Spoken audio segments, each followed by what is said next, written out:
د زړه تکلیف مو چې دا کار کوي دا مکه څنګه پابندي کو جناب ډاکټر صاحب دا خبره کړې ده راځي قران او سنت الله عز وجل محمد رسول الله صلی الله علیه وسلم پنځل لس امور ذکر کړی دي چې د ګناه د وجنه کم زړه وجلې شوی دی چنچن شوی دی هغه پیرا ژوند کیږي اول بالقران اول په قران باندې الله عز وجل فرمای وې د قران مثال په شان د عبودي سیلاب شکل را روان شي یو لکه وړي دی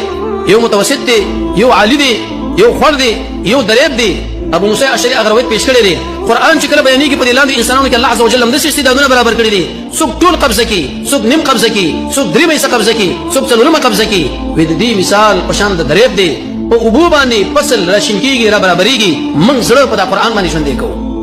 ان بینا سورہ انفال کې وایي چې کار دلیل نه دراوړي چې بری زړه ژوند کوو قران له وخت ورکا عثمان بن عفان فرمایي موږ چې کله د قران تلاوت وکړو د ورځې موږ حیا راځي ته وګوره تاسو تلاوت د قران وکړي ته وګوره د پانتون د پاره د نوښتې د پاره د بل برسته پاره چې ملک رسید غیر پر څومره تیارې من کوو څومره چپټری ګورو څومره کورسونه څومره مدګانی تا کله کړي چې مدګي قران کوم قاری صاحب سره نه چې الفاظ صحیح کوم یو عالم خو ورغلی چې تفسیر معنی است کوم کچیرتا د شي کې پتا غره کې مرز له بده الله عز وجل را ژوند کی و الا کې نه ژوند کیږي تقسیمات برابر کا هر سره خپل فامیل لپاره څنګه تقسیمات جوړ کړي چې افته کې و ورځې دي په دې ورځ باندې به تور مثال دا سبزي